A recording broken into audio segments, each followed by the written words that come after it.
Tá demorando um pouquinho, mas tá. Começou. Uhum. Boa noite a todas e a todos que vieram hoje aqui participar do nosso fórum com a nossa querida professora Maiara Souza Soares. Muito obrigada, Mai, por você ter aceitado esse nosso convite. Maiara vai fazer um recorte, né, para falar um pouco da tese dela, tese em andamento, é apenas um recorte, né, da tese dela que está muito interessante, muito bacana. E eu estou doida por essa apresentação para a gente discutir aqui junto com vocês todos, viu? Então, gente, muito obrigada pela presença. Maiara, você pode começar, viu? Bom, boa noite para o texto. Estão todos me ouvindo bem? Tudo Sim, Mai. certinho? Então, primeiramente, eu queria agradecer a oportunidade de estar aqui, né? Não entrei na programação, mas surgiu a oportunidade e eu aceitei. É um momento também muito importante para esse processo, né, que eu estou vivenciando no doutorado. E eu fiquei bastante ansiosa para estar aqui, né? Pensei como fazer um recorte dessa apresentação.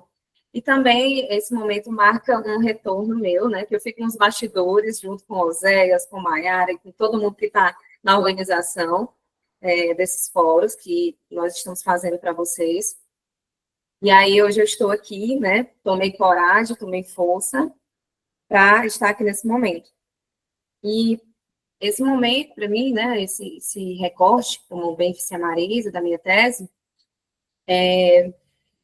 ele tem um hiato, a minha construção da minha tese tem um hiato de quase 8 meses, né, em que eu não tive condições de continuar minha pesquisa, mas que, a partir do apoio que eu tive, né, e aí eu vou citar os nomes, eu, né, fui e sou uma das orientandas da professora Mônica, estive sob a orientação da professora Mônica durante toda a minha trajetória acadêmica e durante o meu doutorado até 2024. E, a partir, né, do ano de 2024, eu passei a ser uma orientanda institucional da professora Maria Elias, e aí eu coloquei orientação institucional, mas não é só institucional, também foi acolhedora, uma pessoa que me acolheu nessa situação desafiadora que eu fiquei, e a minha orientadora, Marisa Brito, por isso que eu coloquei entre parênteses o co, ela é co-orientadora, mas, na verdade, ela é minha orientadora para que eu possa chegar à reta final do meu doutorado. Então, é muito importante que eu faça essas observações iniciais, tá? Para que vocês entendam. E aí, o título da minha apresentação para hoje é uma análise textual da manipulação e narrativas desinformativas. O título já tem um posicionamento, né? Eu disse isso na minha qualificação, retomo, né, essa fala. Então, eu me situo na linguística textual, obviamente, apesar de investigar fenômenos que não são da linguística textual, mas aqui, né, no grupo Protexto, nós fazemos interfaces. E investigamos, por exemplo, né, nós tivemos trabalhos sobre ironia, sobre violência, em que as categorias da linguística textual deram parâmetro para explicar fenômenos como esse. Então, o meu doutorado, né, que não iniciou pesquisando sobre manipulação e desinformação, ele iniciou, né, nós iniciamos o projeto falando sobre pré-discursos, sobre como observar, né, a presença das crenças, das doxas, identidades, a memória, mas não era suficiente só explicar esses conceitos. Esses conceitos continuam como pano de fundo, como aspectos pré-discursivos que são atualizados e retomados nesses textos desinformativos, mas não era suficiente, né? Eu tinha uma inquietação sobre a discussão da manipulação e sobre a desinformação, né, que nós bem sabemos, e daqui a pouco eu vou mostrar um pouco mais, atravessa, né, as nossas vidas, principalmente quando o assunto é a política. E eu vou colocar aqui no modo apresentação, mas vou tentar acompanhar também, tá, as contribuições do chat. Deixa eu ver se está passando.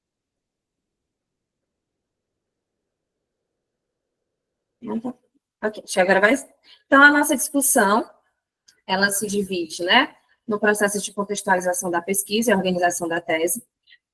Nós indicamos um artigo que ele ainda não foi publicado, né, está no Prelo, que foi feito por mim, pela Marisa, mas eu fiz questão também de trazer um pouco de como está organizada a tese e quais são os objetivos, né, as hipóteses que eu estou construindo, que estão passíveis ainda de alteração, o que vai embasar e consolidar, né, a fundamentação teórica, alguns aspectos metodológicos e uma análise demonstrativa.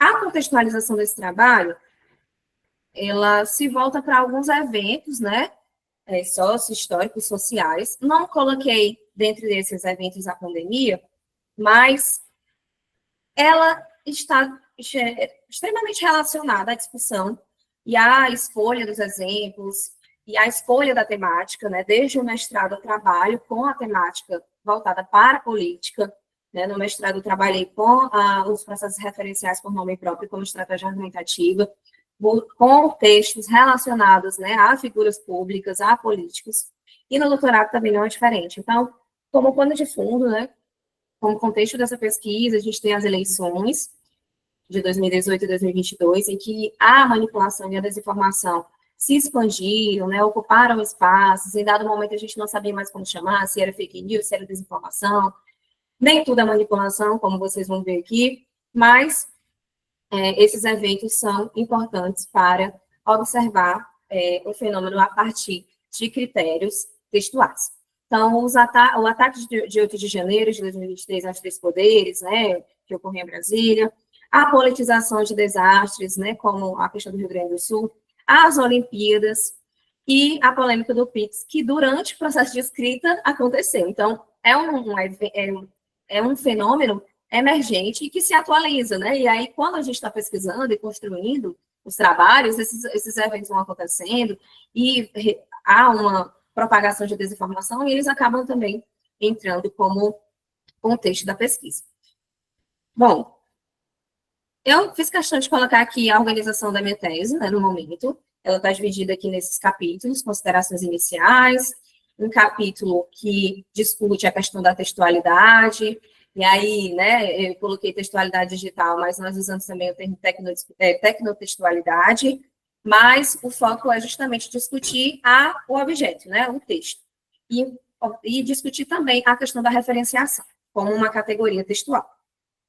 A tecnodiscursividade também está nesse capítulo, como um posicionamento também sobre alguns pressupostos que nós assumimos da Pavot, dos estudos voltados para os gestos tecnolinguageiros, da tecnodiscursividade, do tecnodiscurso, né, que no pretexto nós chamamos de tecnodiscursividade. O capítulo 3, ele vai falar sobre essas abordagens linguísticas discursivas da manipulação. Então, faço um panorama sobre alguns conceitos de manipulação, e vou passar aqui mais focado no Charrodot, que foi a escolha que a gente fez para tentar mostrar as estratégias de manipulação no Charrodot a partir da referenciação. Um capítulo focado na desinformação digital e nas agências de checagem que nós utilizamos para verificar e para comprovar que se tratava de textos desinformativos, né, a partir da coleta de dados, procedimentos metodológicos, análise dos dados e o de considerações finais, que fica mesmo, né, mais na última versão. E aí, eu coloquei aqui o objetivo. Esse objetivo é o objetivo geral, né? Então, investigar, a partir de critérios textuais, enunciativos e tecnolinguageiros, a prática discursiva da manipulação em narrativas desinformativas, que falseiam sentidos e enviesam a opinião pública. Então, um dos objetivos, é cercar esse fenômeno, observando como esse texto é constituído, né? Como é que ele se configura, que elementos, né, são convocados ali, que recursos multimodais, que recursos técnicos, né, tecnolinguageiros, são convocados para constituir um texto que busca enviesar, né, e busca falsear sentidos. Todo texto constrói sentido. No caso dos textos informativos, eles buscam construir sentidos enviesados, né, distorcidos, para manipular. E aí, daqui a pouco, a gente chega na parte da manipulação. E aí eu coloquei os objetivos específicos e uma tentativa, assim, de construir, né, as minhas hipóteses, algumas, né, que já estão na análise como possíveis constatações, como constatações parciais, a partir das análises que a gente vai fazendo. Então, o objetivo 1 é demonstrar de que forma se configura o quadro enunciativo dos textos desinformativos e manipulatórios, contemplando o contrato, o circuito e apontando irregularidades. E aí, eu destaquei a questão do quadro enunciativo, porque o quadro enunciativo será discutido aqui, né? Vou dar um spoiler, mas o quadro enunciativo é uma proposta bastante contemporânea, né? E aí faz parte de uma discussão que foi feita pela Marisa, vou citar os nomes, né? Pela Mônica, pela Marisa e pela Maiara, né? Cavalcante, Brito e Martins, que, observando parâmetros para analisar os textos, construíram perguntas, questões norteadoras, né? Que dariam suporte à análise de textos em um primeiro momento, a partir da proposta que foi feita no capítulo, para a sala de aula, mas também para os pesquisadores que têm essa unidade, que tem esse objeto de investigação. Então, partindo desse olhar, nós trazemos o quadro enunciativo, que vai aparecer na fundamentação, mas também funciona como um critério metodológico da nossa pesquisa. Mais à frente, eu vou mostrar algumas adaptações que eu fiz para considerar alguns termos importantes da manipulação, desse fenômeno da manipulação e dos textos desinformativos. Pode falar, Marisa. Inclusive, nós já estamos repensando, né, essa nomenclatura de quadro enunciativo, né, porque como a Alena já muito bem colocou, sim, é enunciativo, e a gente está pensando em colocar não mais como quadro enunciativo, mas quadro metodológico de análise, sabe? Porque assim, engloba tudo, tanto a interação, a argumentação, né, a enunciação. E aí a gente já nesse próximo capítulo nosso que vai sair, Mai, a gente já mudou, né, essa nomenclatura. Qualquer coisa eu posso até depois passar logo para ti, para você fazer a atualização na tua tese, né? Certo. Na verdade, eu já tive contato com o capítulo, né, dialogando com a Maiara, né, e não tive condições de atualizar. Oi, Jaqueline, boa noite. Convidei a Jaqueline Leve para estar aqui também na discussão. Bom, não tive condições de atualizar, né, então me pautei muito pela discussão do capítulo, que foi, né, do livro de organização da professora Sueli Marquesa, né, e sim, já comecei a ler e a entender esses movimentos que estão sendo feitos. Inicialmente, esse objetivo focava muito na questão do circuito e dos contratos, né, a partir de orientações com a professora Mônica. Então, observar como é que os sujeitos se posicionavam, né, quem é o nosso locutor enunciador, como, né, são projetados. Então, de certa maneira, né, nós temos a atualização do conceito, mas o objetivo ainda é o mesmo, observar como esses sujeitos e locutor e anunciador se localizam nessa interação, né? Nessa negociação de sentidos. Então, vamos ver como é que vai ser, né, Marizinha? Vamos ver se vai dar tempo para atualizar. Vai sim, Mai, vai dar tempo sim. Vai. Praticamente é só Tô mesmo rindo de nervoso, literalmente. a mas denominação, sabe? Tá certo. Mai? Tá mas a proposta continua a mesma.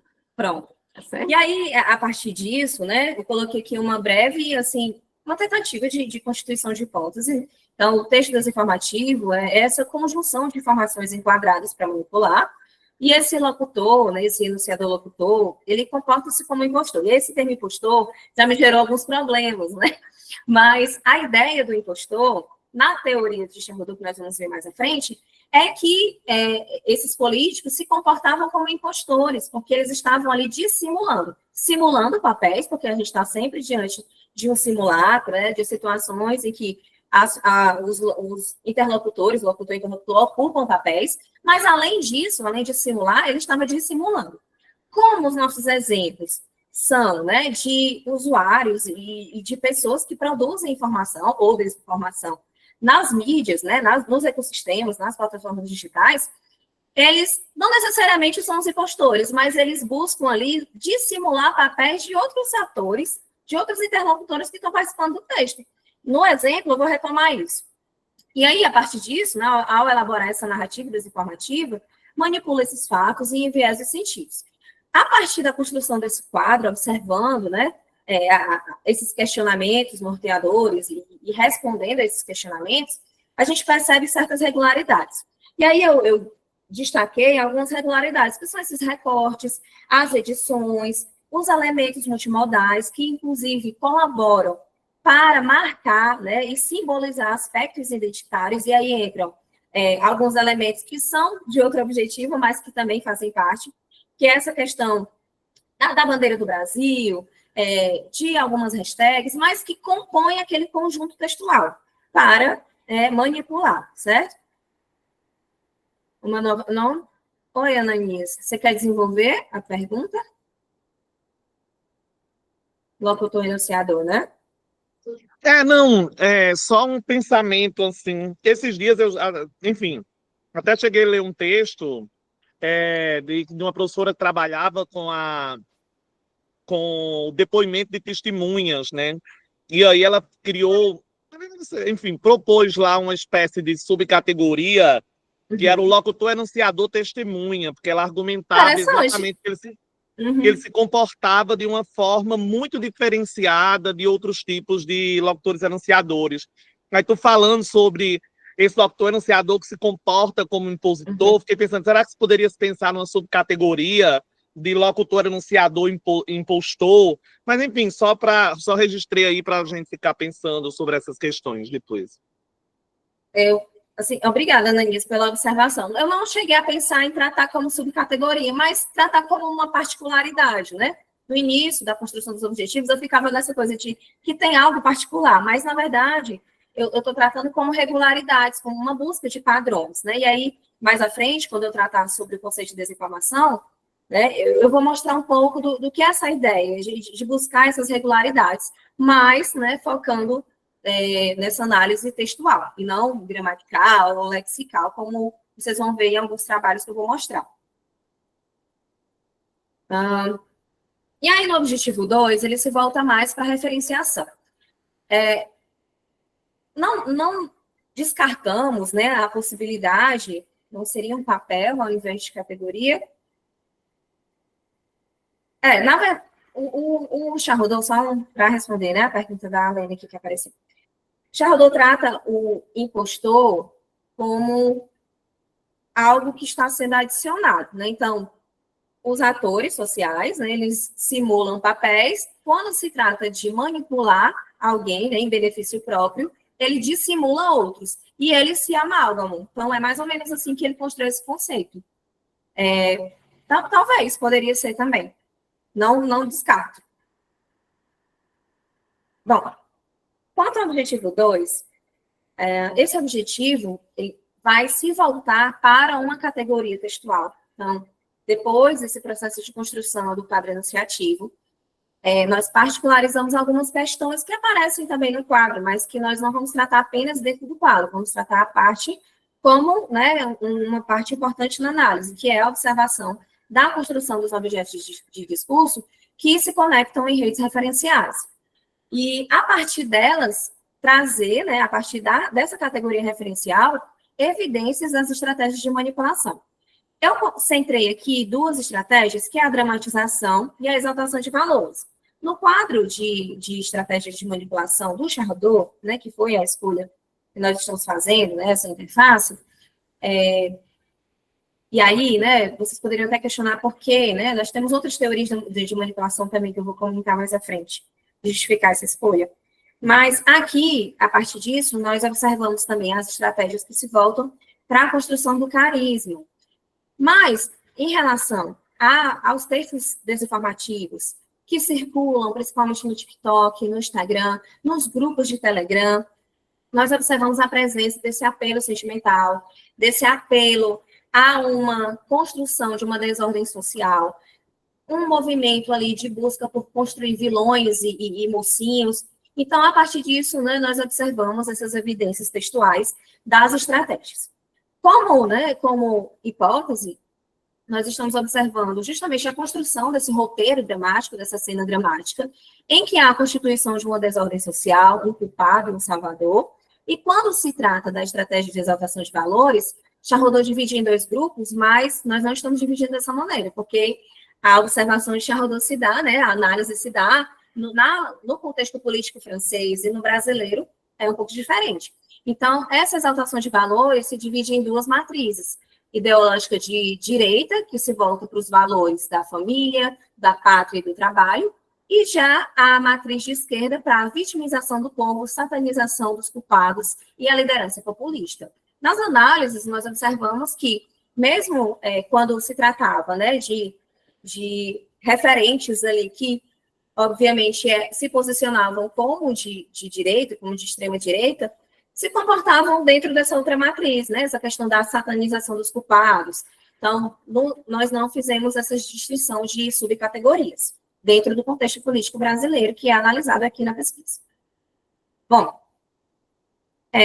por último, nós centramos um objetivo focado nos gestos tecnolinguageiros, que no primeiro momento se dá pela análise de blocos de comentários.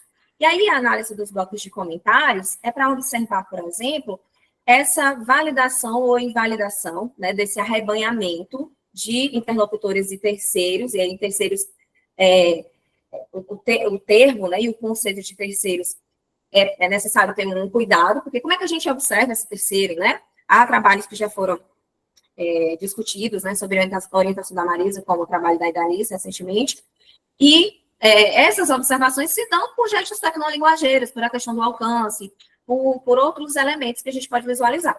Mas o objetivo aqui é observar essa validação ou invalidação, e a partir dos comentários a gente vê esse olhar, aliás, esse posicionamento de interlocutores que estão ali, concordando ou discordando, ou dizendo isso aí é fake news, ou meu presidente, né, Bolsonaro 2026, enfim, nos exemplos, na verdade, eu acho que eu não vou chegar aos comentários hoje, mas nos exemplos que analisei, há a presença desses posicionamentos. Ei, Mai, Oi. como é que tu está chamando de terceiros manipulados, se o terceiro, na verdade, ele não se presentifica? Quando ele assume, né, um posicionamento, ele deixa de ser terceiro.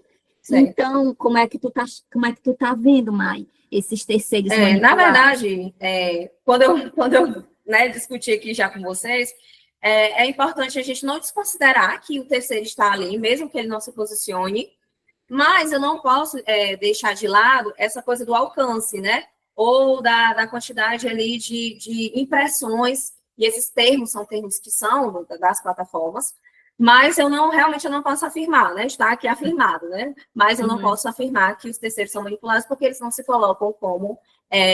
eles não tomam a palavra, né? Eles não são interlocutores. Se for interlocutor, não é terceiro, né? Ok. Sim. Certo. E aí, a partir, né, dos comentários, mas também considerando outros gestos tecnolinguageiros, que nós vamos acrescentar, por isso que eu coloquei, né, como outros recursos, as hashtags, a constituição do pseudônimo, que foi uma lacuna que eu deixei na dissertação, né, a curiosidade por investigar o pseudônimo, ainda não investigávamos a questão da pavor, mas está lá. Os emojis e os comentários. Então, alguns elementos, né, alguns gestos tecnolinguageiros e elementos técnicos também, o compartilhar, o curtir, o envio, alguns elementos que podem trazer alguns efeitos de sentido relacionados aos textos desinformativos e à manipulação. Certo? Esse é o objetivo 3. A pesquisa é constituída de 3 objetivos, e a fundamentação teórica, que eu vou pincelar com vocês aqui, na nossa discussão, ela se divide num olhar para as categorias da linguística textual, para a noção de texto, para a definição de redes referenciais, né, de Matos, para o quadro enunciativo de Cavalcante Brito e Martins, para concepções que são discutidas no nosso grupo, como de tecnotextualidade e interatividade.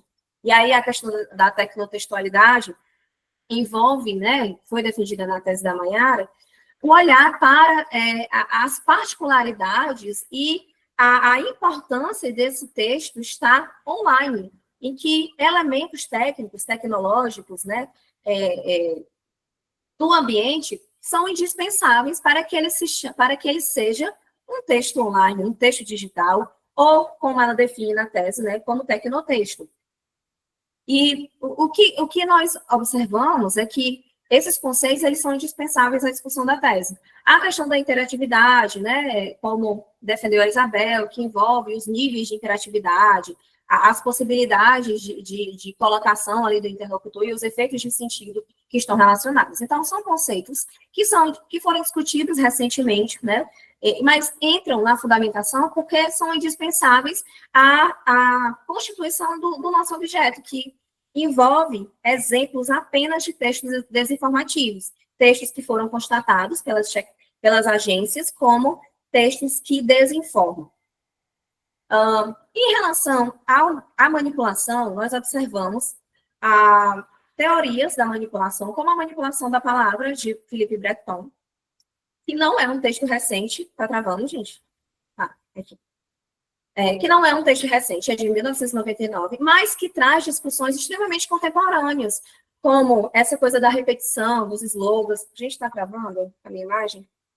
Não, tá não, Mai, tá boa agora. Porque travou para mim. Aqui. Bom, então, categorias que são discutidas por Breton, relacionadas à manipulação da palavra. O Van Dijk, com a discussão, né, dessa tríade em que ele observa a manipulação a partir da cognição, discurso e sociedade. E aí, a partir dessas três grandes abordagens, que são mais discussivas, né, no caso do Breton, envolve questões retóricas, e o Charrodot, dentro da semiolinguística, nos estudos, né, desenvolvidos pelo Proteste, principalmente no nosso último livro, nós adotamos diversos conceitos do Charrodot. Então, temos o conceito de circuito, de contrato, de simulacro. Também ele vai trazer a questão do ator, dessa ideia, né, da teatralização, que é de Goffman, mas também é discutida por Charrodot. Então, nós tomamos essa decisão de ficar com as estratégias de Charrodot. Em relação ao Breton, ao olhar muito para a questão, né, da palavra do léxico, na análise crítica do discurso, né, nos estudos críticos do discurso, há um olhar também para questões mais lexicais. Então, as estratégias de manipulação do Charrodot foram as nossas escolhas para fazer essa interface e tentar evidenciá-las textualmente. Outro ponto teórico também importante, né, indispensável, são os gestos tecnolinguageiros, como eu já antecipei aqui, e, sobretudo, né, assumir o posicionamento sobre essa visão pós-dualista da Pavot, em que há essa imbricação, ela chama de hibridismo, né, entre o linguageiro e o tecnológico, no tecnodiscurso, e dentro da linguística textual, já tratado como tecnodiscursividade.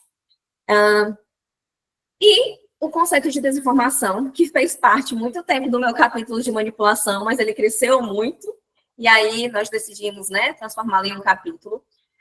Dentre as teorias que nós mencionamos, eu vou já tratar aqui um pouco desses conceitos, né?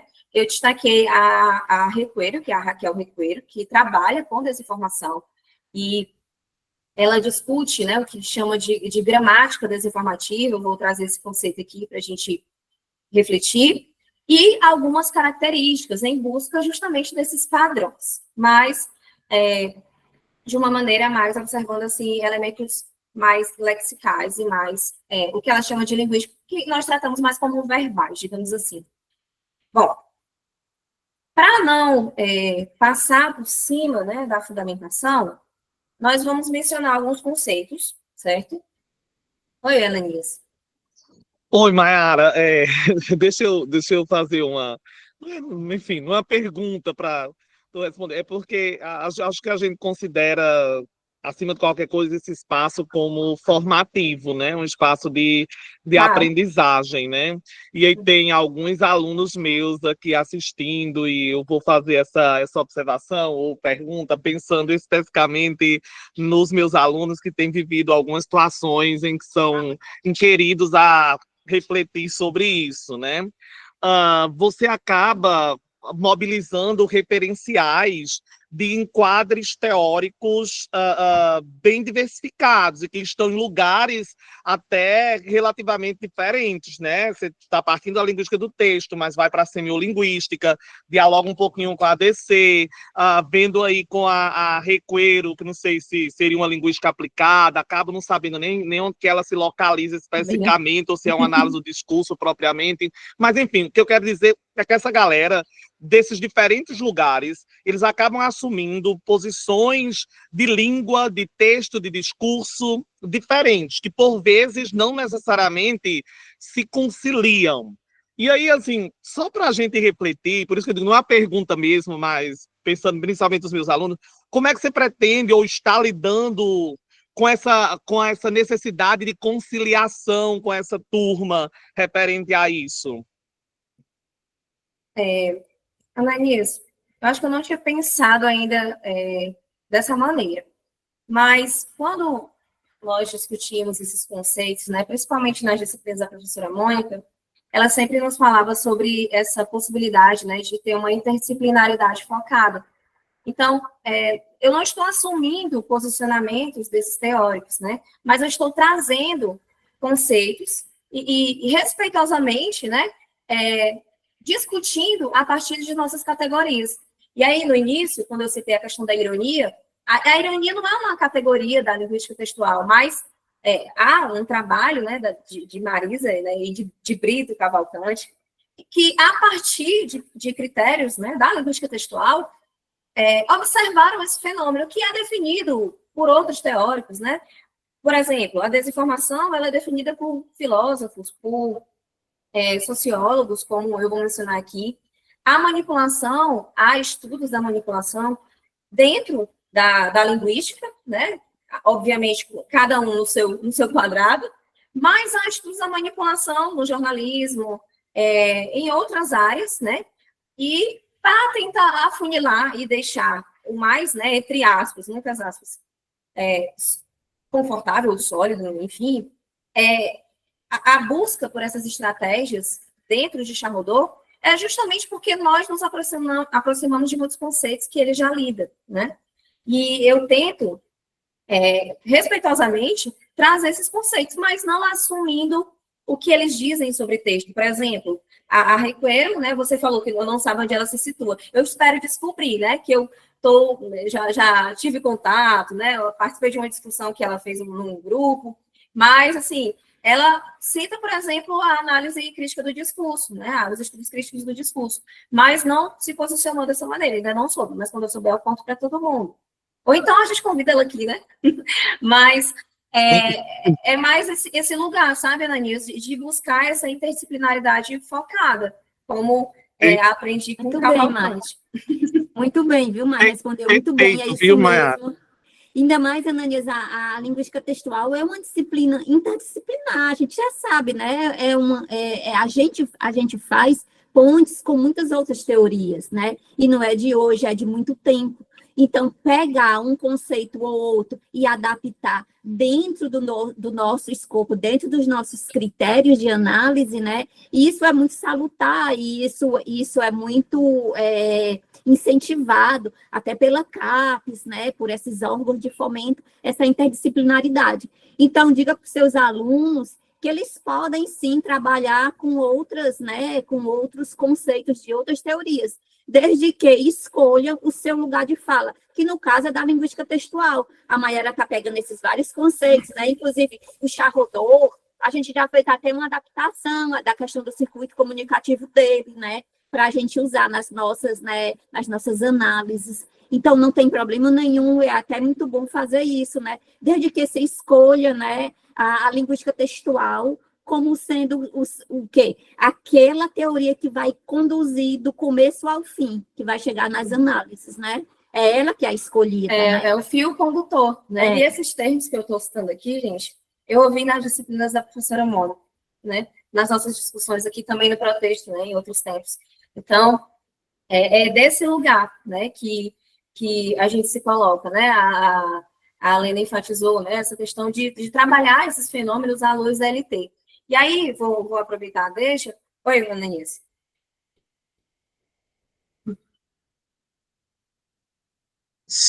Mayara, só para dizer que estou muito feliz de ter escutado sua resposta, porque eu queria muito que os meus alunos respondessem coisas desse tipo quando eles forem questionados sobre, que aí eles sabem que eles serão nas próximas bancas que virão por alguns professores. Então, muito obrigado pela sua resposta e pela contribuição que acabou trazendo para os meus alunos, viu? Obrigadão. Feliz.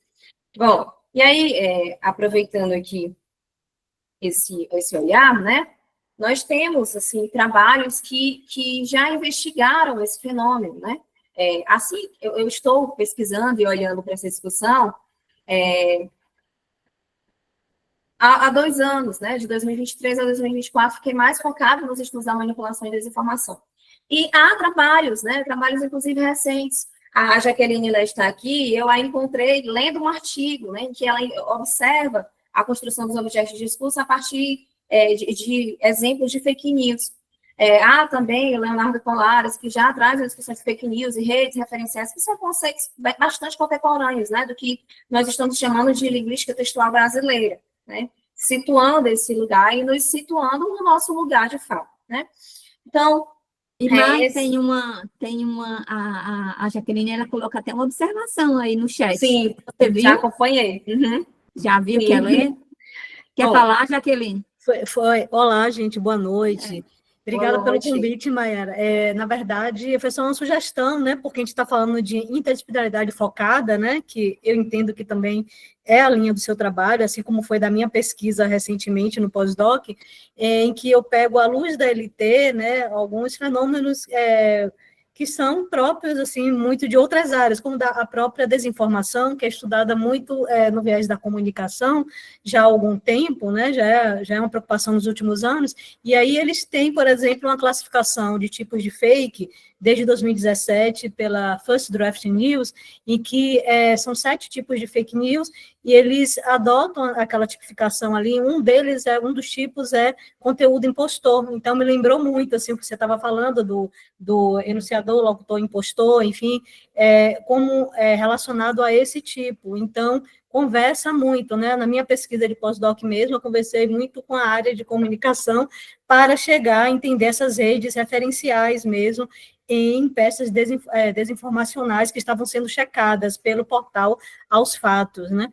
Então, eu acho que é por esse caminho, da gente pegar realmente outras teorias que nos embasem para explicar esse fenômeno. Ainda mais quem trabalha com desinformação, que é o que você falou, realmente, às vezes, propriamente ficar só na linguística não vai dar conta, porque é um fenômeno muito mais amplo, né? Então, a gente tem que, claro, parte do texto ali, né, mas também observar sob outros olhares. Essa é a minha sugestão, mas parabéns aí, estou gostando de ver aí o encaminhamento da sua pesquisa. Obrigada. Bom, obrigada pelas contribuições, Jaqueline. E é justamente marcar esse lugar, né? Nós temos diversos trabalhos, eu também estou em contato com pessoas que estudam a partir da comunicação e do jornalismo para ver como é que eles pensam, né? Que foram as pessoas bastante impactadas com essas questões, né? Com essa ampliação e expansão desses fenômenos no digital. E, a partir disso, marcar esse lugar, né? Esse posicionamento de como a linguística textual vê e explica esses fenômenos. É esse o percurso que eu estou fazendo. Bom, e aí, situando, né, alguns conceitos indispensáveis, a noção de texto como essa unidade de comunicação em sentido e em contexto, os critérios da linguística textual, a referenciação, que tem sido um dos critérios mais frutíferos e fio condutor para observar os outros critérios da linguística textual. Na construção da tese, nós enfatizamos e delimitamos para a referenciação, mas é claro que os outros, né, estão entrecruzando as análises, né, nós não estamos centrando neles, mas a intertextualidade aparece em praticamente todos os exemplos, inclusive, não sei se já concluiu a pesquisa, acho que ainda não, mas uma das orientadas da professora Mônica, que é da Prof. Letras, trabalha mais voltada para a intertextualidade, né, a gente dialogou, ela e a professora Mônica, com essa discussão, e ela centrou na intertextualidade. Os próprios fatores de intertextualidade, observar a maneira, né, da textualidade, e de que maneira esses fenômenos podem ser explicados. Mas, na tese, né, nós estamos nos concentrando na referenciação. Bom, ok, Jorge.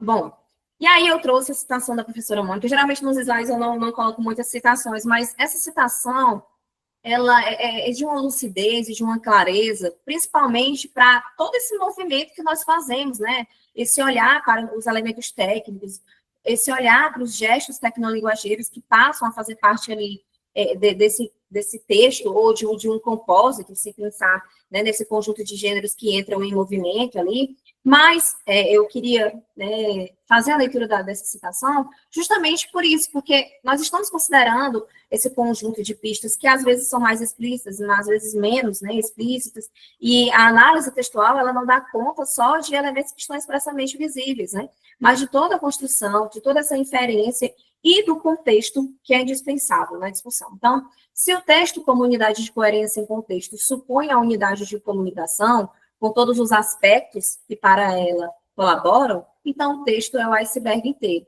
Né? Nós não estamos falando só dessa ponta do iceberg, como já foi dito e respeitamos, né, porque são aqueles que deram os alicerces à linguística textual brasileira, como foi dito por Koch, por Markowski, mas considerar elementos técnicos, elementos tecnolinguageiros e multimodais e não lineares, né? Tudo isso envolve e define o texto como esse iceberg inteiro, e é indispensável para a nossa análise. Chamei a atenção também para a ideia, né, para a definição de objeto de discurso, né, como essa entidade negociada no texto, que pode ser introduzida e retomada por diversas pistas, né, observando os aspectos multimodais. O modo como os objetos vão ser apresentados e reconstruídos no texto, né, vai depender dessas escolhas, e aí eu destaquei porque são escolhas que são dotadas de uma intencionalidade, mas também são atravessadas e coagidas, né, pelo modo como esse sujeito se comporta. Então, e são influenciados por esse conjunto de crenças e fazem parte de grupos. Então, quando alguém é envolvido num jogo manipulatório e se deixa manipular, como muitas vezes a Mônica, né, discutiu comigo, é porque ele já acredita e já parte daquilo como se fosse algo que conforta o seu coração, porque não afeta, né?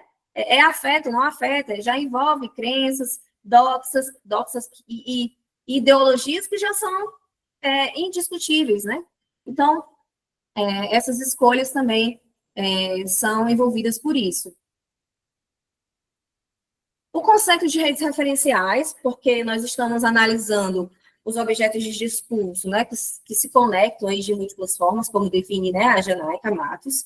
Então, são múltiplas conexões complexas que possibilitam interligar os referentes de diferentes formas.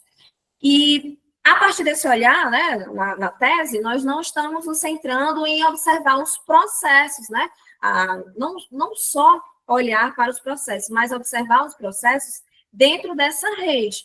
E aí, eu coloquei essa imagem, porque é mais ou menos assim que os textos, né, no ambiente digital se comportam, né, essa falta de linearidade, que é um aspecto que a Pavlov retoma como um traço, mas é importante a gente repensar esse conceito, e na discussão da tese eu coloco isso, né, nós temos colocado isso, o modo de conduzir a construção das redes referenciais em textos digitais, né, para considerar suas multidimensionalidades na análise de textos informativos. Então, é importante a gente repensar esses conceitos quando nós estamos diante de textos que envolvem, né, outros elementos indispensáveis à construção de sentido. Então, nós vamos analisar as redes referenciais e como esses referentes se comportam e as possibilidades de introdução, de inferência, de retomadas que eles podem ter. E aí, é importante, né, essa questão das possibilidades, porque nós não temos como, né, afirmar categoricamente como cada referente, né, entrou, mas é sempre uma possibilidade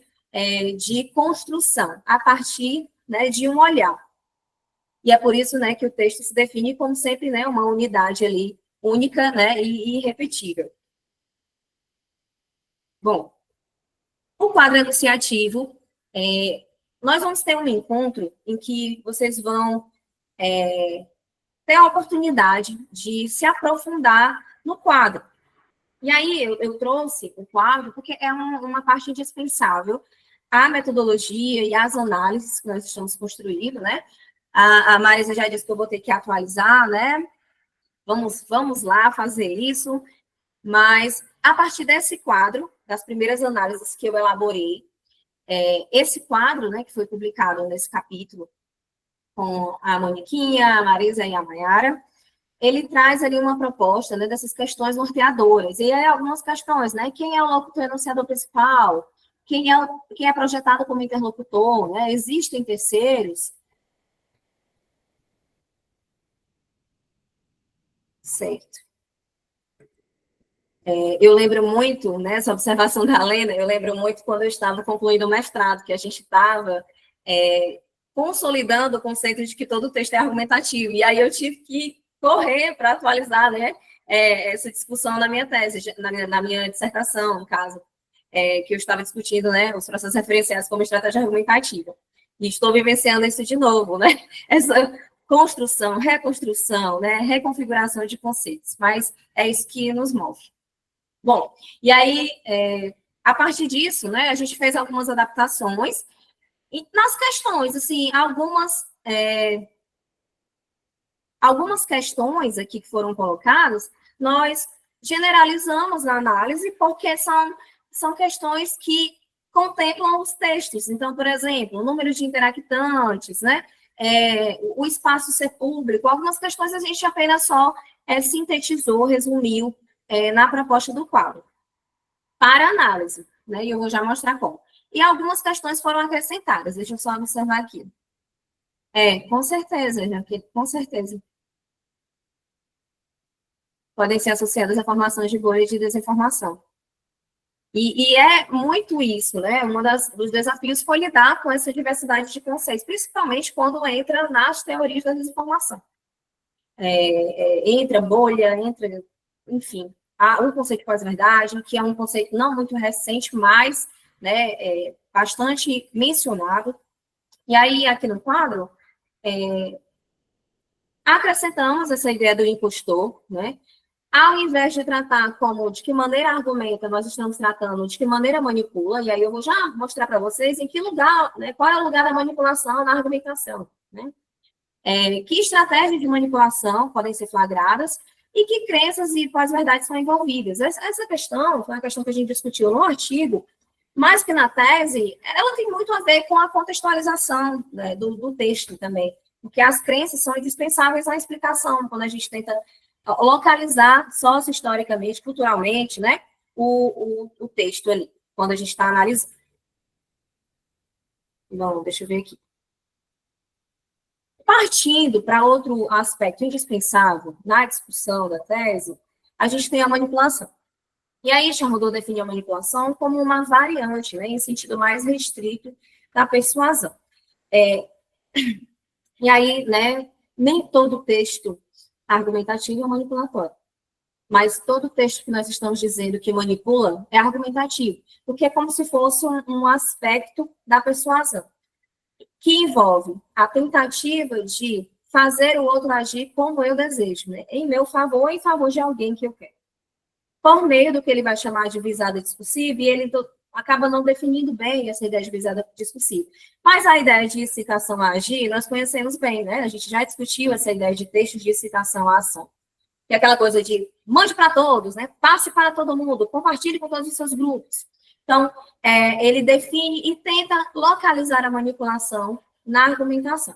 E aí eu não vou entrar em teorias da argumentação, né? Meu amigo Rafael, meu colega de doutorado, está lidando, né, mais a fundo com as teorias da argumentação, mas é uma maneira de a gente situar o trabalho, né? Nós estamos, a partir de categorias da linguística textual, observando o fenômeno da manipulação, que é um fenômeno definido por diversos teóricos, mas tomando aqui um posicionamento de Charrodot. E aí ele traz essa ideia, né, de divisão, essas estratégias de manipulação dividem a sociedade nesse duplo, né?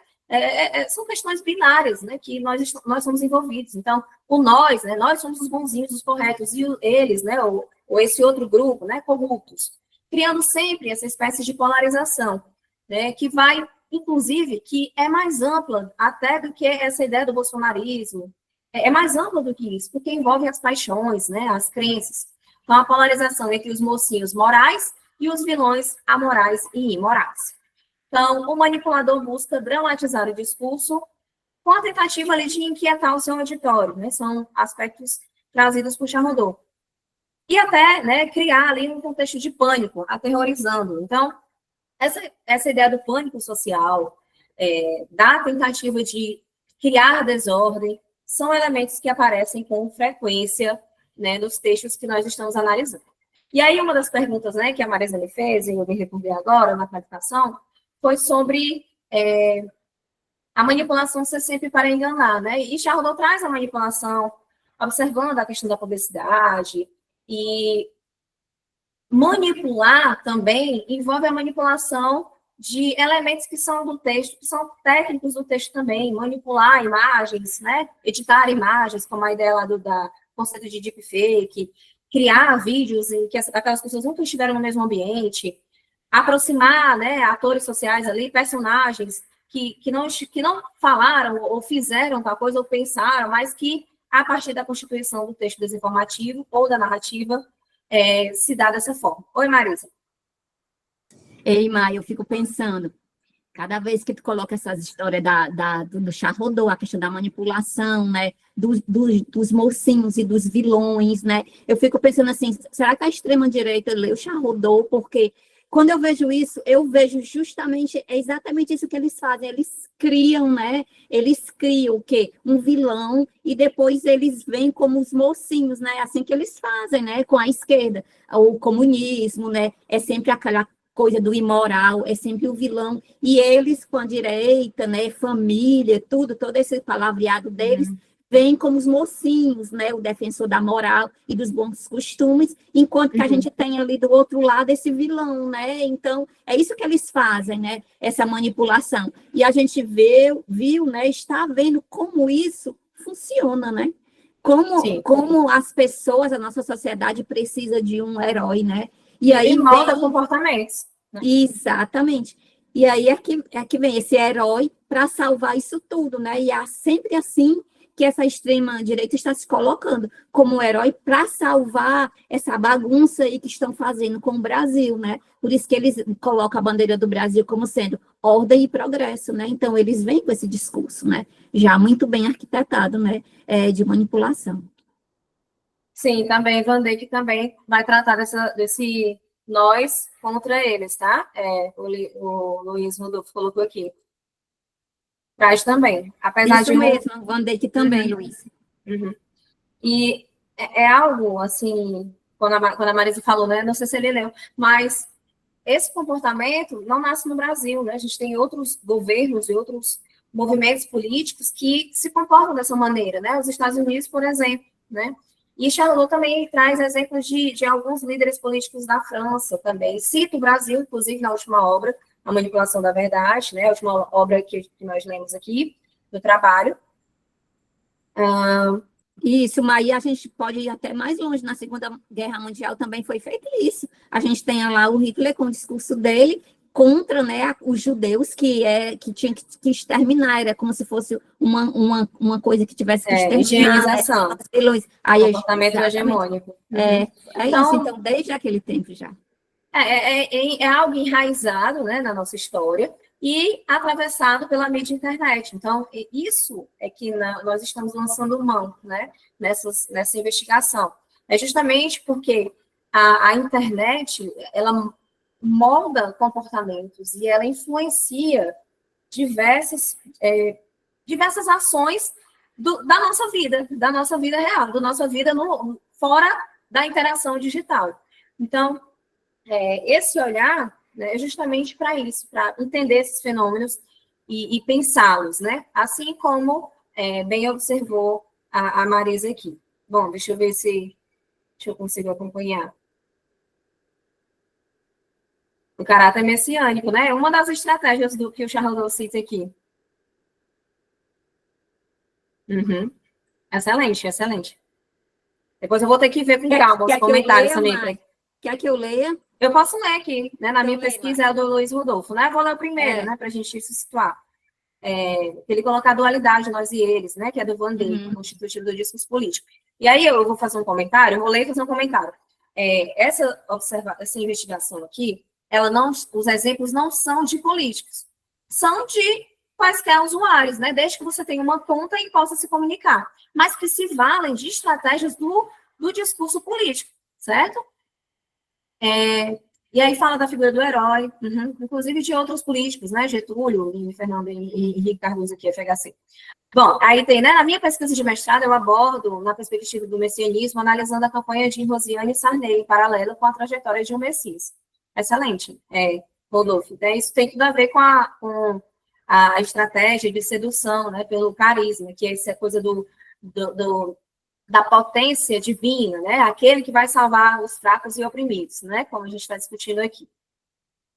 E aí, outro ponto, né? Então, a gente elaborou esse infográfico aqui, eu não sei mais como chamar, mas para sintetizar algumas estratégias de manipulação de Charles Rodolfo, principalmente da conquista da opinião pública, em que ele situa, né, as estratégias de manipulação do discurso político. Olha aí, Rodolfo, a primeira é o messiânico, né?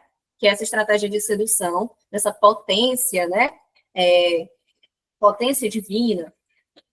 O cesarista, que é aquele viril, né? O homem viril, né? O corajoso. O enigmático, que é o sábio, né? Aquele que sempre está ali misterioso, né? Guardando um segredo.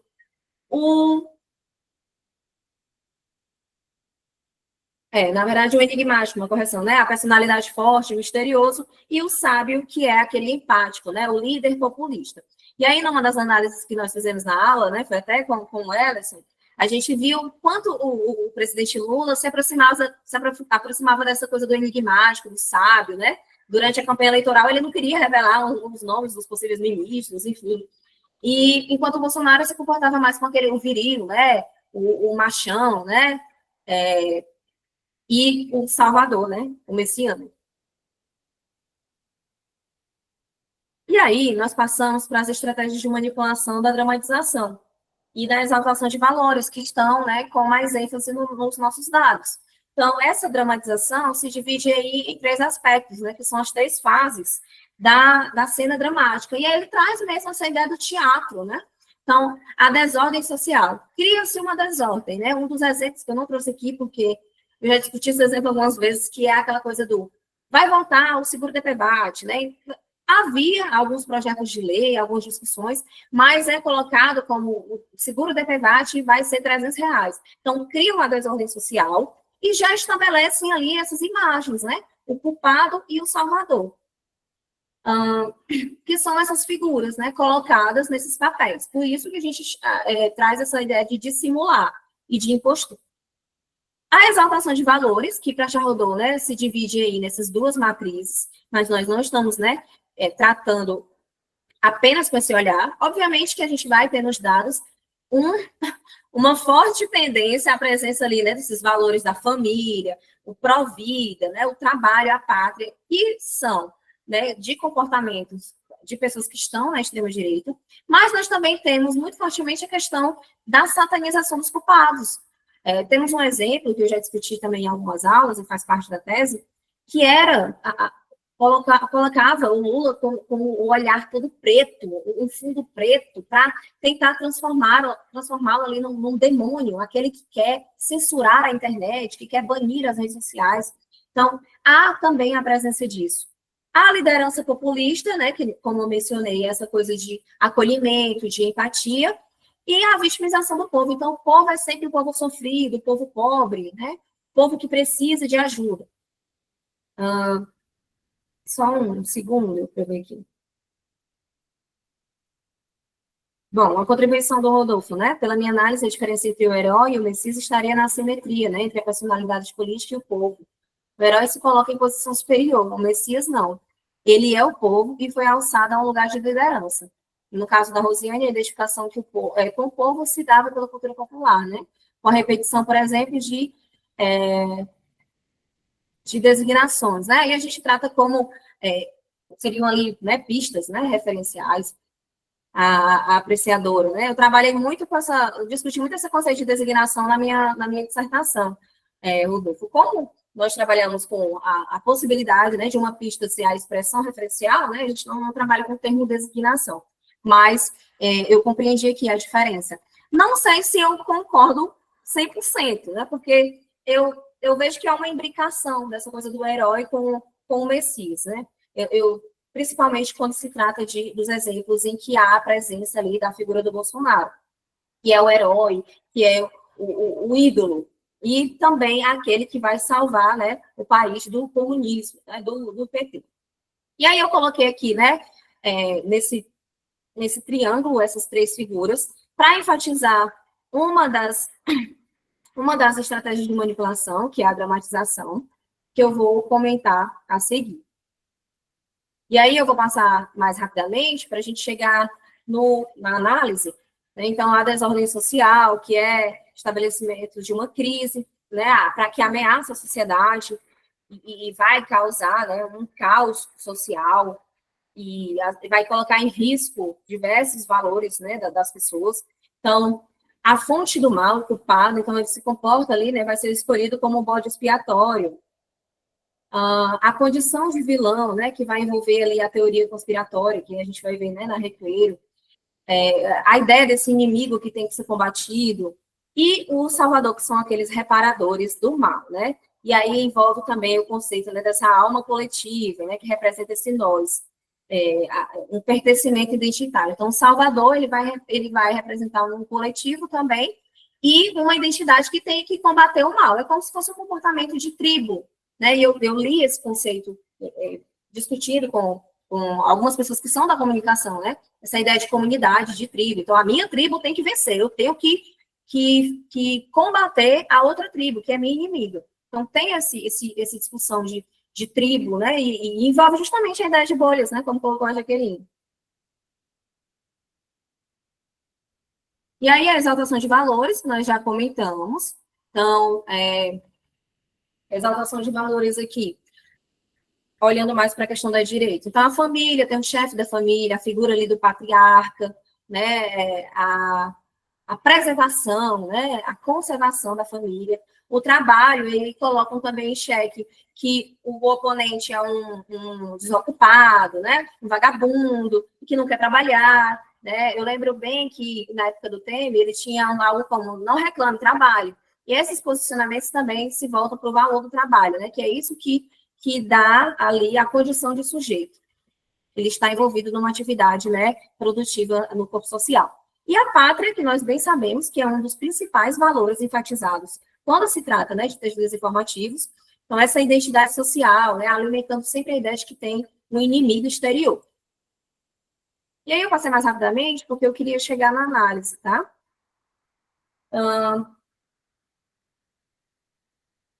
Os conceitos da Pavot, né, que nós mencionamos aqui, então, a visão pós-dualista, né, os atos de linguagem se integrarem ali aos recursos tecnológicos direto ou indiretamente, como discutiu, né, Cavalcante et al., 2022.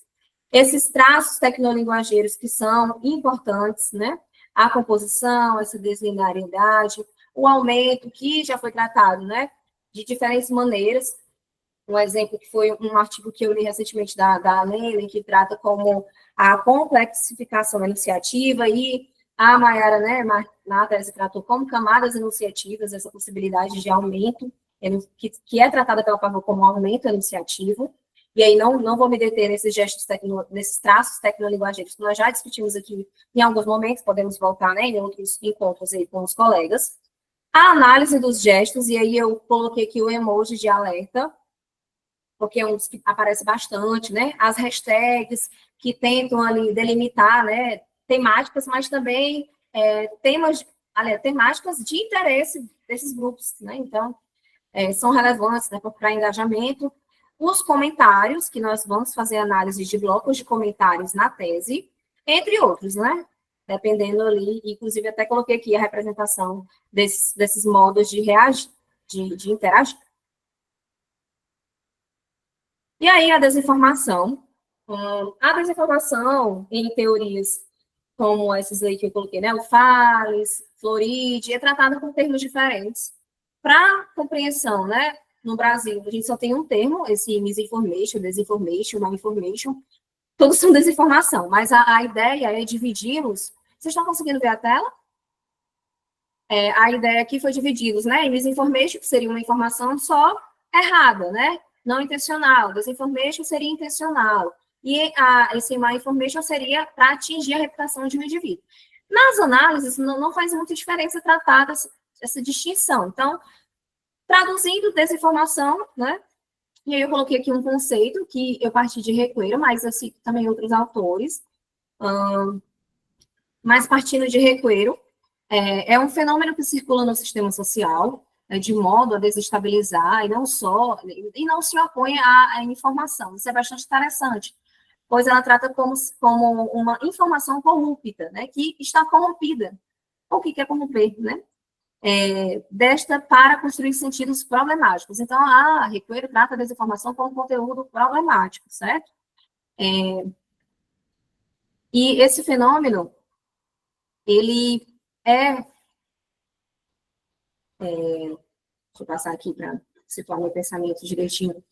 Ele é atravessado por padrões e por características, né? Eu coloquei entre aspas, porque ela vai tratar da desinformação por 3 vias, né? Como efeito, como objeto, como processo e como efeito, né? E aí é justamente porque esse fenômeno é dinâmico. Destaquei aqui algumas regularidades, certo? Destaquei algumas regularidades. Eu fico tentando acompanhar o chat, aí eu... Deixa eu ver aqui só a observação. Desordem informacional. Sim. E não tratei de fake news, né, mais delimitado, porque a fake news, ela envolve justamente a simulação de notícias. E tem muitos exemplos que são contemplados melhor tratando a desinformação como um fenômeno mais amplo do que só a ideia de simular notícias. Alguns não são notícias, são só uma imagem e tem lá a imagem editada e uma frase só. Então, e desinformam da mesma maneira. Aí eu destaquei aqui só algumas regularidades que podem fazer sentido para a gente, principalmente nos efeitos de sentido. A ideia da conspiração, o descrédito das mídias tradicionais, o descrédito das instituições, o negacionismo.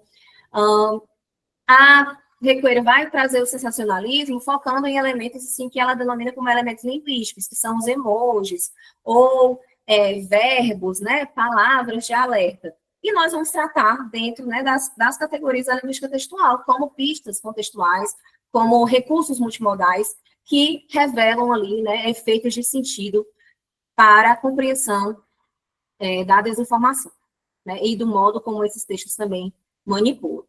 Então, o conteúdo desinformativo nem sempre é uma mentira, né? A desinformação é o colocar em contexto visando construir uma percepção errada, ou seja, né, para parecer o que não é. Então, é uma maneira da gente se posicionar no trabalho sobre a desinformação. E sobre a narrativa, a ideia de narrativa, que é discutida também pela Requeiro, é justamente porque são narradas ali, contadas pequenas histórias, né, historietas, pequenas narrativas, que com esses recortes, esse compilado ali de informações um pouco bagunçadas, constrói sentido, né, porque é isso que é o texto, né, e aí eu coloquei aqui, esse enquadramento, né, que envolve diversas coisas aqui, né, imagens, legendas, recursos audiovisuais, os áudios também são muito importantes, a consideração dos áudios para a construção de sentidos, as legendas, inclusive a própria, né, construção ali desse enunciador, né, a foto dele, a foto que ele coloca, o nome que ele coloca e outras pistas. Então, esse enquadramento aí, a partir de aspectos, né, iniciativos, tecnolinguageiros e interacionais, né, se reconfigura para construir sentidos de forma enviesada e distorcida para enganar os interlocutores e manipular a opinião pública. Aqui. Bom, e aí, para chegar mais perto da análise, né, a gente fez um recorte de dados, são alguns exemplos, né, hoje eu vou analisar aqui esse da Raíssa Leal, dedica a medalha ao Bolsonaro. Então, há uma diversidade também aqui de plataformas digitais, de ecossistemas, então, grupos de Telegram, o X, o TikTok. Um último exemplo aqui do Trends, que é para deixar algumas questões a serem discutidas, né, na tese, ou pós a tese, e o Instagram, certo?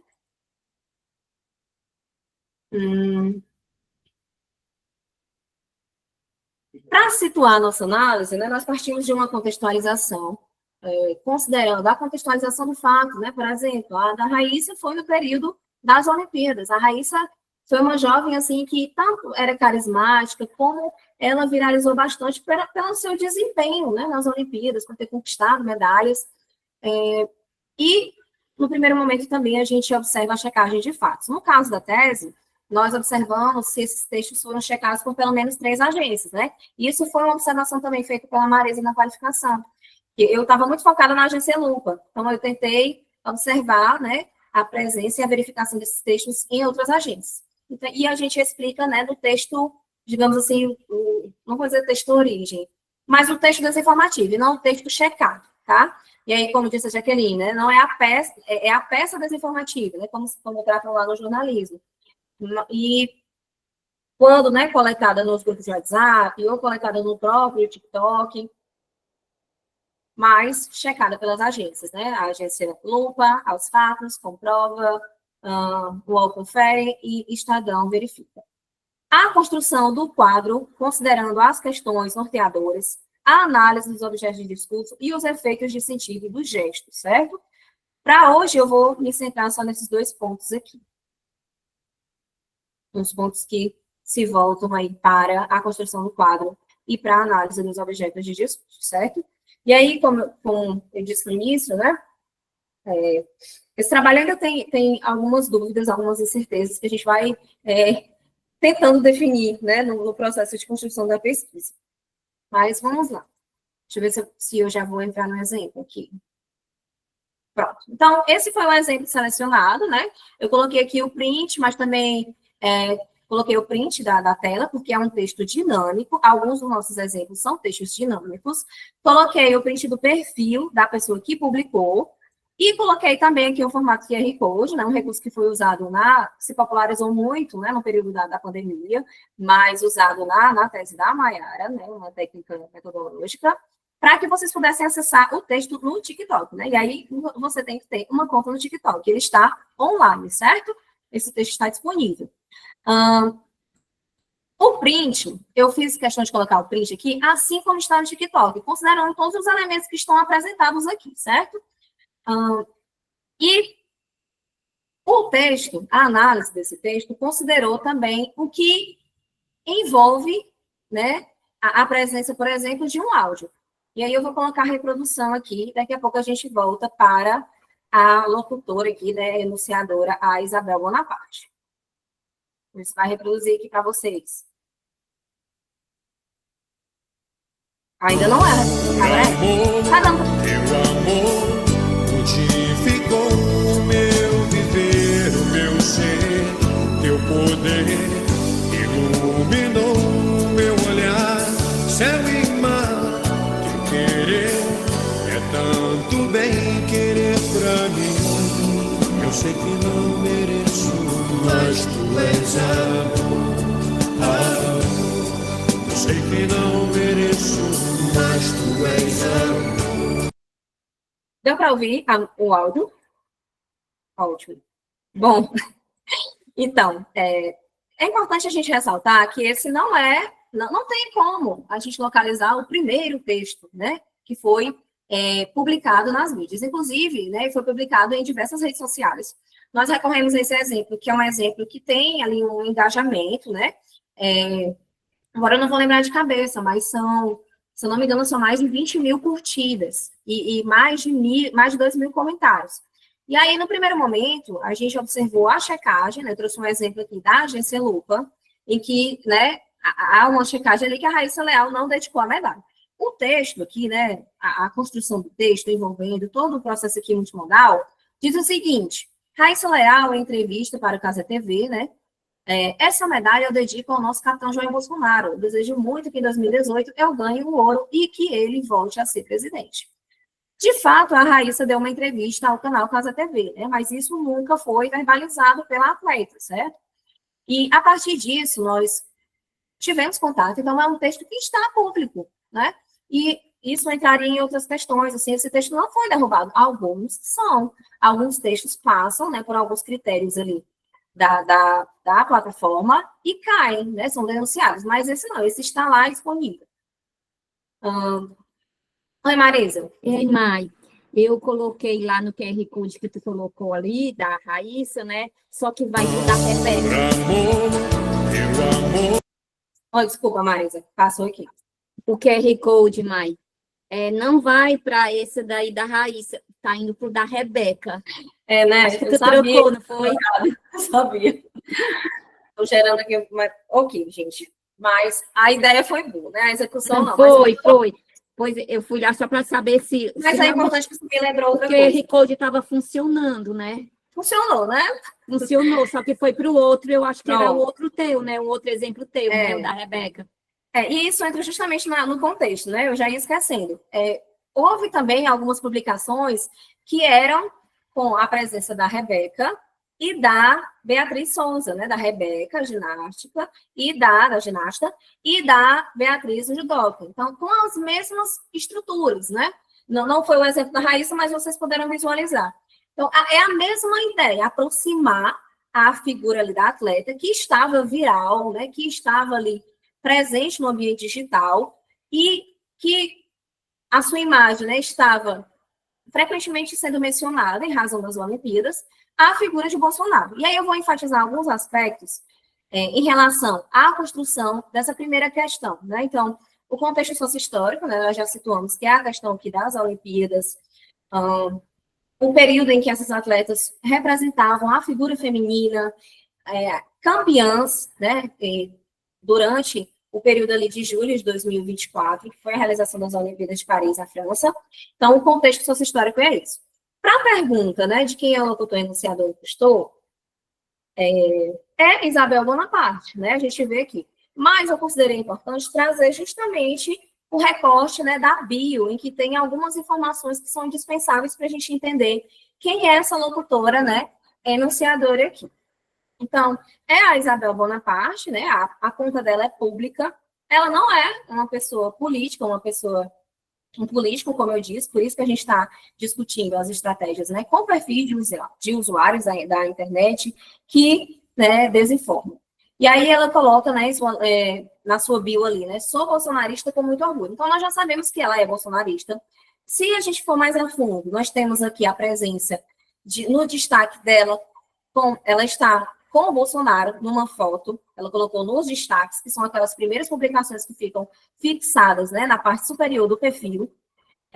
Aqui a gente tem a quantidade de seguidores, então é uma pessoa que está ali bem engajada, né, no ambiente do TikTok, uma quantidade de curtidas também bem grande. E como foto de perfil, a gente não identifica quem é, né? Mas nós temos aí uma bandeira, né, que é a bandeira brasileira, apesar de recortada, nós temos aí, né, jamais será vermelha. E isso também remete a outros elementos, né, identitários e que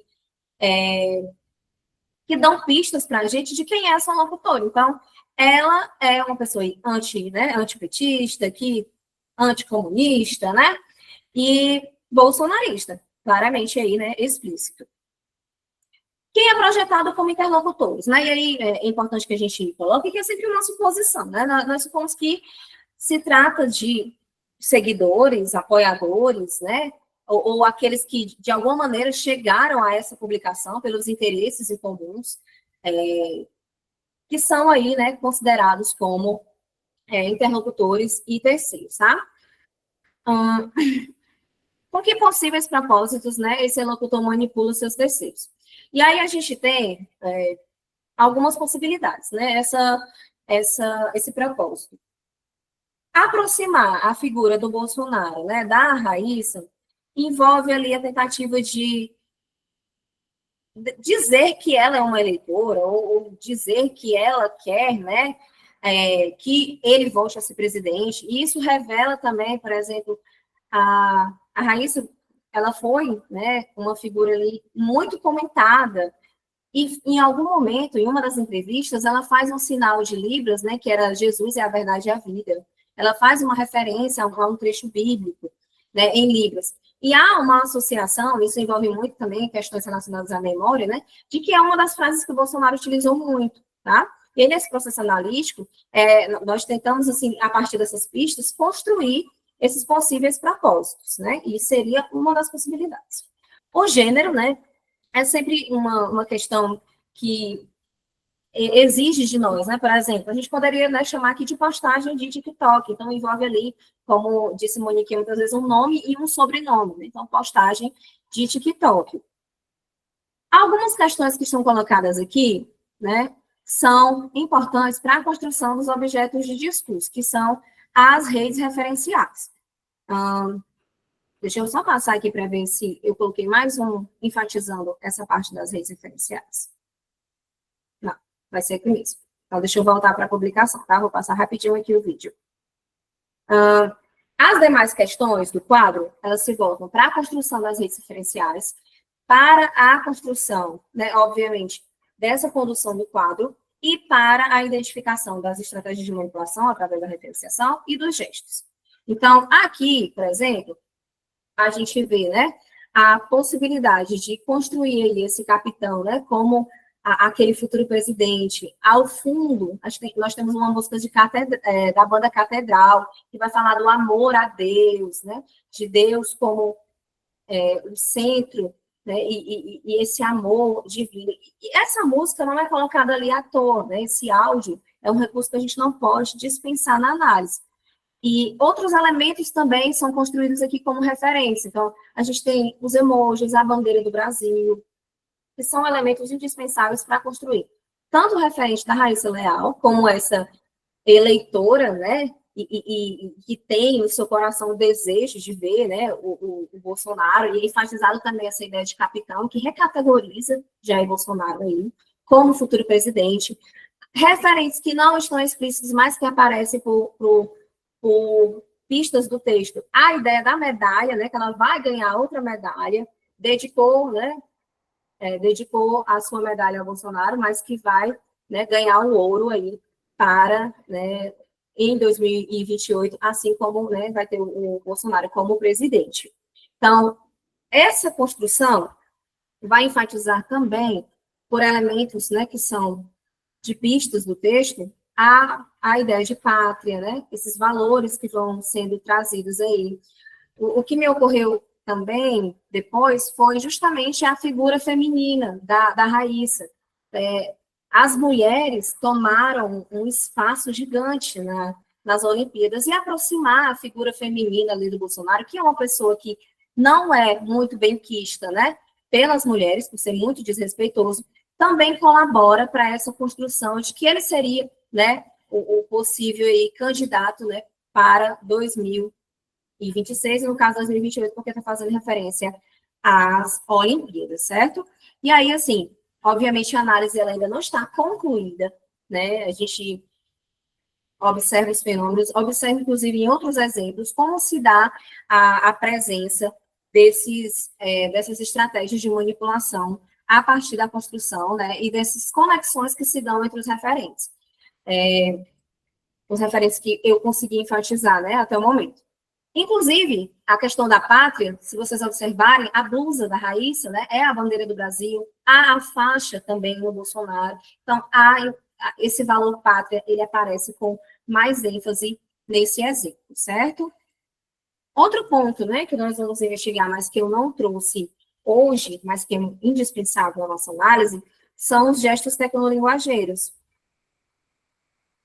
São os gestos tecnolinguageiros. Então, os emojis de coração verde e amarelo, que vão se relacionar aí à ideia, né, da pátria, da nação, os comentários em que a gente vê ali, né, não trouxe o exemplo, mas que há uma presença muito forte daqueles que acreditam que, de fato, a Raíssa disse isso, né, e comentam, né, a Raíssa e Bolsonaro, os nossos orgulhos, né, e isso é bastante enfatizado nos comentários. Lembrando que a gente tem aqui uma quantidade grande de comentários, né, são 1.200 comentários e mais de 20.000 curtidas.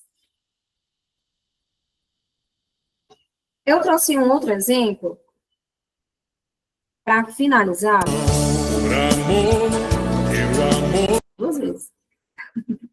Aqui foi só a adaptação do quadro, né, que eu já comentei. E aqui é o outro exemplo. Bom, o outro exemplo também a gente observa, né, é uma publicação do Instagram, do perfil Acorda Brasil, né, é um perfil que também se posiciona aí como locutor impostor. Essa publicação, né, e aí isso remete ao que eu falei sobre fake news. Por isso que a gente trata de forma mais ampla, como desinformação. Né? Eu tenho aqui uma foto que foi editada, né, de maneira muito simples. Muito obrigada, Rodolfo, e obrigada pelas contribuições também, pela presença. Trata de maneira... Aliás, essa edição, que é uma edição simples. E aí, isso me deixou reflexiva, porque é uma edição simples, mas simples para quem, né? É algo aqui que foi editado, não necessariamente por uso de inteligência artificial, apesar de a gente ter alguns exemplos por isso, mas que aqui há uma figura, um deputado, e foi colocada a cara do Domingos Brazão, que é um dos acusados, né, de mandantes do assassinato da vereadora Marielle. Mas isso de ser simples, pode ser simples para uma pessoa mais esclarecida, mas para aqueles que são engolidos por esses posicionamentos, simplesmente essa publicação poderia, né, viralizar, e viralizou, inclusive foi checada por algumas outras agências também, associando a figura do Lula à figura do Brazão. Essa foto, na verdade, foi tirada em 2015, e aqui dá para ver, né, um exemplo que inclusive enfatiza o nosso objetivo dos gestos tecnolinguageiros. A própria plataforma, né, no primeiro momento, inclusive, lá na tese, a publicação aparece embaçada, e pergunta, você quer mesmo ver isso? É uma foto editada, já está lá dito. Quando eu clico, aparece entenda ou ver. Quando eu cliquei em entenda, tinha lá as agências dizendo que a foto foi editada, foto ou vídeo editada. Então, a própria plataforma informou, né, estabeleceu ali uma interlocução informando que se tratava de uma desinformação. Mas, mesmo assim, como lá na tese a gente discute, nos comentários há muitas pessoas que endossam, né, que são arrebanhadas ali, né, os interlocutores, por esse texto desinformativo.